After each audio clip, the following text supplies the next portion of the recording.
तो आज हुआ डब्ल्यूडब्ल्यू का elimination chamber premium live event और अगर आपको ऐसा लग रहा है कि सिर्फ शो में ही भसड़ हुई है तो शो के बाहर भी कुछ भसड़ हुई है और कुछ ऐसी चीज जो कि हम यूजुअली होते हुए देखते नहीं है। और मैं यहाँ पे रोमन रेंस की सोशल मीडिया एक्टिविटी के बारे में बात कर रहा हूँ। तो भाई सबसे पहले तो आज चैनल पर दूसरी वीडियो आ रही है, उसके लिए ये वीडियो लाइक हो जानी चाहिए। और किसी ने पिछली वीडियो में कॉमेंट करके लिखा कि yes we are finally on the road to WrestleMania, क्योंकि आज रेसल चैटर 2 वीडियो डाल रहा है। और एक चीज और, अगर मैं बोलता हूँ कि चैनल पर दूसरी वीडियो आने वाली तो उसका मतलब कभी भी ये नहीं होता कि वो एक शॉर्ट वीडियो है, वो हमेशा एक कॉम्प्लीमेंट्री वीडियो की तरह होती है। मैं शॉर्ट फॉर्म कंटेंट में इतना ज़्यादा मतलब मेरे को समझ में नहीं आता, लॉन्ग फॉर्म वाली बातचीत मुझे थोड़ी ज़्यादा समझ में आती है क्योंकि यही कंटेंट बना है। पता नहीं मैं अब क्या बोलने लग गया। लेकिन अब रोमन रेंस की सोशल मीडिया एक्टिविटी के बारे में बात करते हैं तो भाई रोमन रेंस ने एक ट्वीट किया जो कि अब आप देख सकते हो। और मुझे भी थोड़ा अपना लैपटॉप साइड करना पड़ेगा। यहाँ पे रोमन रेंस कहते हैं not sure who looked more tired, और ये उन्होंने सीएम पंक के मैच के बारे में बोला। कहते हैं द क्राउड और the champion enjoy this final month of the relevancy, यानी रोमन रेंस ये कहना चाह रहे हैं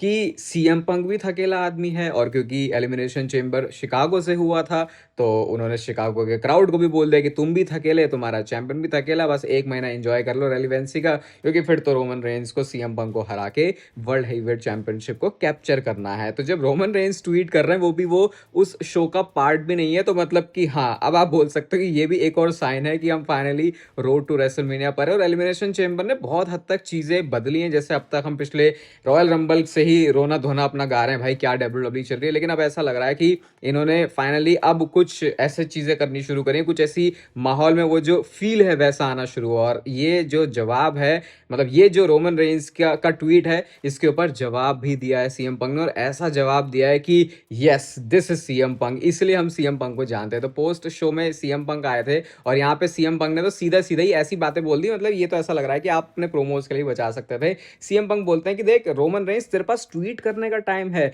लेकिन तेरे पास शिकागो के क्राउड में, शिकागो में इस शो को अटेंड करने का टाइम नहीं है। हमने अरीना गेट वाला जो रिकॉर्ड है उसको बनाया है क्योंकि मैं फाइटिंग चैंपियन हूं। और हाँ, मैं टायर्ड दिख सकता हूं, मैं पिटा हुआ दिख सकता हूं, तुम मेरे बॉडी में बैंडेजेस देख सकते हो, लेकिन वो चीज मुझे एज पर रखते हैं। मतलब सीएम पंक ऐसा एक्सप्लेन करते हैं कि वो ज्यादा परफॉर्मेंस निकलवा के देते हैं अगर सीएम पंक ऐसी पोजीशन में, ऐसी सिचुएशन में अपने आप को पाते हैं। और उन्होंने साथ में रोमन रेंस को रस्टी रेंस भी बोल दिया। मतलब वो ऐसा इसलिए बोल रहे थे क्योंकि रोमन रेंस घर पे रहता है तो भैया रस्ट लग गया, जैसे रिंग रस्ट जिसे बोलते हैं हम लोग सिंपल भाषा में, रोमन रेंस जंग खा गया है, वो आता तो है नहीं शोज पर। और फिर लास्ट में यही बोलते हैं कि जीटीएस तेरे लिए वेट कर रहा है, और ना सिर्फ रोमन रेंस तेरे लिए बल्कि तेरे स्टूपिड फैमिली मेंबर्स के लिए भी। तो ये जब ऐसी बातें हम सुनते हैं रेसलमेनिया के टाइम पे, तब ऐसी फीलिंग आती है कि हाँ भैया अब ये कुछ कुछ करने की कोशिश कर रहे हैं। और वैसे भी सीएम पंक और रोमन रेंस ये वो मैच है जो कि इस साल डब्ल्यूडब्ल्यू रेसलमेनिया में सबसे ज्यादा, इसको मतलब एक तरीके से क्या बोलते हैं, हेड टाइटल मैच अगर आप बोलोगे, टाइटल मतलब चैंपियनशिप वाला नहीं,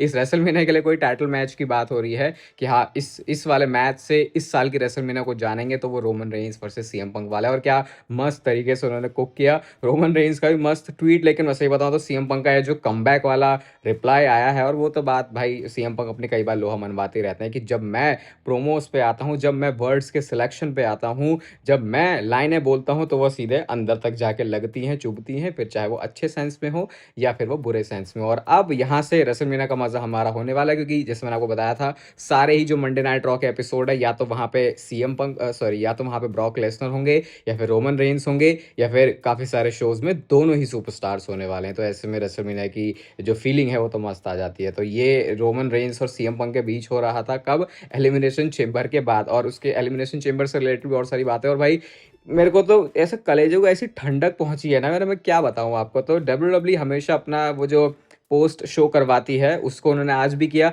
और देखो भाई, मैं अभी से प्रिडिक्शन कर रहा हूँ और आगे जाके आने वाले सालों में देखना डब्ल्यूडब्ल्यू को ये पोस्ट शो अपने बंद करने ही पड़ने वाले हैं। मतलब अगर एडवर्टाइजर्स का ज्यादा प्रेशर है तो नहीं होगा, वरना आप ये मान लो कि ये सारी चीजें बंद होने वाली है। देखो कैसे शुरू भी हो चुकी हैं चीजें, विंस मैकमैन ने कभी ये करी नहीं, और उसके पीछे सेंस क्यों बनता है वो अब ट्रिपल एच को समझ में आएगा। मतलब करनी चाहिए लेकिन आप कर नहीं सकते कैसे, अब मैं आपको एक्सप्लेन करता हूँ। विंस मैकमैन ने कभी वैसे प्रेस कॉन्फ्रेंसेस करी नहीं, एडब्ल्यू करती है। और वो पता है आपको, याद है वो सीएम पंक और टोनी खान ने क्या किया था उसके बाद आके तो वो थोड़ा वैसा रहता है कि भाई आप ऐसे स्पॉट पे हो जहाँ पे कुछ भी हो सकता है। तो पहले डब्ल्यूडब्ल्यूई ने वो जो अपने ये उनको बुलाते थे, मीडिया को बुलाते थे, वो कोई भी क्वेश्चंस पूछते थे, उनको करना बंद किया। उन्होंने अपने पैनल वाला शो करना शुरू किया। अब पैनल वाले शो में गड़बड़ हो गई कि भैया पीछे से लोग चिल्लाते हैं, तो ट्रिपल एच के लिए कैसे कैसे चैंट लग रहे थे, वो सब कुछ मैंने आपको बताया, एडब्ल्यू के चैंट लगे।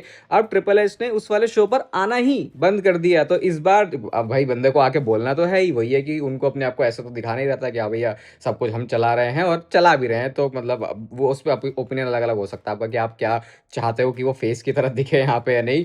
तो फिर ट्रिपल एच ने आके बात तो करी, लेकिन वो गोरिल्ला पोजीशन से ही करी। जैकी रेडमंड पर्सनली उनका इंटरव्यू लेने के लिए आती है। बोलना तो था ट्रिपल एच को, वहां जाके बैठते तो भैया गालियां तो पिछले कुछ शो से कितनी सारी पड़ रही है ट्रिपल एच को, उनके लिए भी ऑकवर्ड हो जाता है। तो उन्होंने वो जगह पे ही जाना छोड़ दिया। बहुत ये फनी लगा मुझे कि आपको बात बोलनी है, लेकिन ऑब्वियसली क्राउड आपके लिए बहुत सारी उल्टी सीधी बातें भी बोलने वाला है। कई बार क्राउड ज्यादा भी चला जाता है, लेकिन आप उस चीज़ को कंट्रोल नहीं कर सकता। तो बेटर ये है कि आप फिर सुमड़ी में जाके जो आपको बातें हैं वो बोलो। और यहाँ पे भी सीएम सॉरी ट्रिपल एच ने कैसे अपने आप को ही अप्रिशिएट कर दिया, फनी लग रहा है मुझे। कभी कभी ऐसा लगता है कि अपनी ही दुनिया में चल रहे हैं ये, और इन्हें समझ नहीं आ रहा है कि यार लोग किसके बारे में कैसे, मतलब आप एक कोई सेंटेंस अगर बोल रहे हो इंटरनेट पे, तो उसके जो मतलब नहीं है वो भी मतलब बन जाते हैं। तो यहाँ पे तो मतलब ट्रिपल एच का वैसे ही बन रहा था। वो पता कैसे बोलते हैं, ट्रिपल एच ऐसे बोलते हैं कि अरे कोई भी एक्सपेक्ट नहीं कर रहा था कि रैंडी ऑर्टन मैच जीत जाएगा, कैसे लास्ट में हमने स्वर्ग दिया। मतलब खुद ही आके बता रहे हैं कि देखो हमने क्या कर दिया जो किसी ने नहीं सोचा था। ऐसे करके वो उसी चीज, मतलब पता है सबको कि ट्रिपल एच ही शोज को बुक कर रहे हैं। अब केफे भी ज्यादा लाइव रखते नहीं है। तो फिर थोड़ा वियर्ड लगा कि जैसे ऐसा बोल रहे हैं कि वो देखो देखो कितना बढ़िया काम था ना, और जबकि सबको पता है कि अच्छा है, काम करने वाला बंदा भी ट्रिपल एच है। तो एक तरीके से अपनी ही पीठ थपथपा रहे थे ट्रिपल एच यहाँ पे। और रैंडी ऑर्टन वाले सिचुएशन के ऊपर वो कमेंट करते हैं कि कैसे वो जीत गए हैं और वो रेसलमेनिया में जाने वाले हैं। लेकिन अगर आपको लग रहा है कोडी रोड्स इक्वेशन से बाहर हो चुके हैं, तो इसके ऊपर मुझे आपका एक ओपिनियन जरूर चाहिए। वो अभी डिस्कस करेंगे। लेकिन मैं लाइव चैट में जब देख रहा था, जब ट्रिपल एच वहां पे थे, तो किसी ने कमेंट करके लिखा था कि put triple H in that box, वो मिस्ट्री क्रेट में, और उसके बाद उस मिस्ट्री क्रेट को तुम थ्रो कर दो। उस समय वो लाइव ऑडियंस वाला रिएक्शन तो नहीं मिला, लेकिन जो चैट्स होती हैं लाइव में, वहाँ पे लोग फ्रॉड, बॉल्ड फ्रॉड और ट्रिपल एल करके वो जो सारी चीज़ें वो ट्रिपल एच के बारे में लिख रहे थे, और वो रुकने नहीं वाली है। और सीएम पंक की कलाकारी देखो क्या शुरू हो गई है। मैंने बोला ना, सीएम पंक बहुत ज़्यादा कैजुअल हो गए हैं, जो कि उनकी उसके क्या बोलते हैं, उनकी उनकी मेंटल हेल्थ के लिए तो अच्छा है, लेकिन कई बार कैरेक्टर को क्या आप उस तरीके से सीरियस ले सकते हो, वो क्वेश्चन आता है। लेकिन अब तो खैर सीएम पंक ने अपने इस वाले नेचर से बहुत फेमिलियर कर दिया, तो अब पता है कि ऐसे ही रहने वाले हैं सीएम पंक। क्या फोटो उन्होंने पोस्ट किया, ये वाली फोटो आप देखो। क्या ही अब इसके बारे में बोल सकते हैं। उन्होंने अपनी पत्नी की भी जो बेल्ट है उसको ऊपर पहन लिया, अपनी जो बेल्ट है उसको नीचे पहना है। और बहुत टाइम पहले ये बैकी लिंच की बुक में से आई थी एक फोटो, सेथ रॉलिंस और बैकी लिंच की, जहाँ पे वो दोनों साथ में थे। तो वैसे करके शायद ये वो बताना चाह रहे हैं, या क्या बताना चाह रहे हैं कुछ नहीं पता, लेकिन थोड़ा ज़्यादा ही खुश हो गए हैं आज सीएम पंक कि मेरे पास भी चैंपियनशिप है और मेरी पत्नी के पास भी चैंपियनशिप है। तो ये जो सीएम पंक का बिहेवियर है वो हम लोग आजकल काफ़ी ज़्यादा देख रहे हैं। अगर इस वाली फोटो के ऊपर कुछ कमेंट करते रोमन रेंस अपने प्रोमो में, तो देखने में फिर थोड़ा सा और मज़ा आ जाएगा। बाकी इस वाले पोस्ट शो में रैंडी ऑर्टन भी थे, और रैंडी ऑर्टन की एलिमिनेशन चेंबर की विक्ट्री के बाद से तो अब ऐसा लग रहा है भाई बहुत सारी चीज़ें डब्ल्यूडब्ल्यू में बदल सकती हैं। रैंडी ऑर्टन ने बोला कि वो सीधा अपनी 15 टाइम वर्ल्ड चैंपियनशिप को एम कर रहे हैं। वो बताते हैं कि उनका 196 ये प्रीमियम लाइव इवेंट था, 21वीं उनकी रेसलमेनिया होने वाली है। तो ऐसे ऐसे करके वो यही बोल रहे हैं कि अब उनका जो सारा फोकस है वो वर्ल्ड चैंपियनशिप को कैप्चर करने के लिए ही है। वो कहते हैं यंग टैलेंट्स हैं, ठीक है हम उन्हें सिखा सकते हैं, लेकिन मेरा खुद का भी तो एक रिकॉर्ड है, ऐसे करके रैंडी ऑर्टन बोलते हैं इस वाले पोस्ट शो में। तो अब यहाँ से उम्मीदें बढ़ सी गई हैं थोड़ी सी, लेकिन अभी इस चीज़ के बारे में भी कुछ कमेंट करने वाले हैं हम लोग, और अब उसके बारे में ही बात कर लेते हैं। तो जैसे हम पिछले कुछ टाइम से देख रहे थे भाई कि ये ड्रू मैकिंटायर के साथ हो क्या रहा है, इस बंदे ने चैंपियनशिप जीती है, लेकिन ये बार बार इतना सुपरस्टार्स के पीछे पड़ा क्यों है। तो उसके पीछे रीजन ये था कि ड्रू मैकिंटायर को चैंपियन बना के इनको किसी तरीके से इनको किसी तरीके से कोडी रोड्स को तो लेके आना ही है।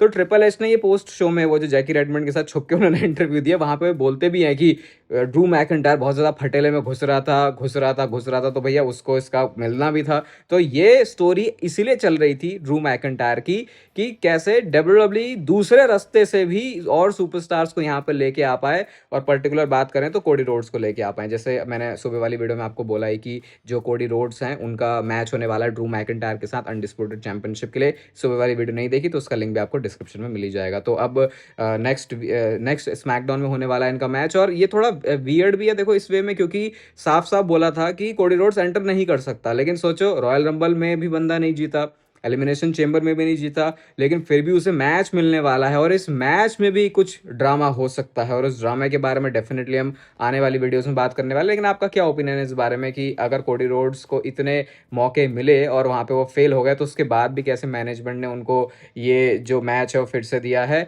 और ड्रू मैकिंटायर के अगर नज़रिए से देखें तो वो तो अगेन बोलेंगे कॉर्पोरेट कोडी रोड्स है, तो वो स्टोरी का भी अच्छा लॉजिक बन रहा है। लेकिन वो है ये थोड़ा कि कैसे डब्ल्यूडब्ल्यू ने ड्रू मैकिंटायर को एक कैरेक्टर दिया इस वजह से कि ताकि फिर वो कोडी रोड्स को भी दोबारा से एक चैंपियनशिप मैच के लिए मौका दे सकें। तो ये डब्ल्यूडब्ल्यू का यहाँ पे थॉट प्रोसेस था। और जैसे आज हमने शो पर देखा कि मिस्ट्री क्रेट से निकलते हैं हमारे डैनहाउजन, और ये मैंने आपको कुछ टाइम पहले बताया भी था कि वो हो सकते हैं, लेकिन सही में हो जाएंगे वो लग नहीं रहा था। और भाई बहुत ही गंदा इसको रिएक्शन मिला है अब मैं जब इंटरनेट पे इसको देख रहा हूँ। मतलब डैनहाउजन को ऐसा नहीं कि लोग नफरत करते हैं, लेकिन जिस तरीके से डब्ल्यूडब्ल्यू उनको लेके आई, जो उनका डेब्यू करवाने का तरीका था, आई थिंक वो सही नहीं था, क्योंकि लोग कुछ और ही समझ रहे थे और डब्ल्यूडब्ल्यू ने फिर कुछ और ही प्लान किया था। इस वजह से जो इस पर रिएक्शन है वो इतना अच्छा आया नहीं है। बाकी होली ऑफर चल रहा है नेचुरल के ऊपर, सीधा 20% ऑफ है सारे ही प्रोडक्ट्स के ऊपर।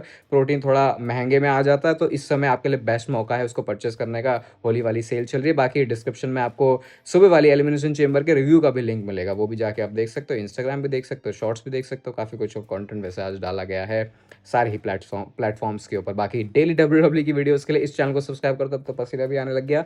बाकी तब तक फिर लेते रहो जिंदगी के मज़े।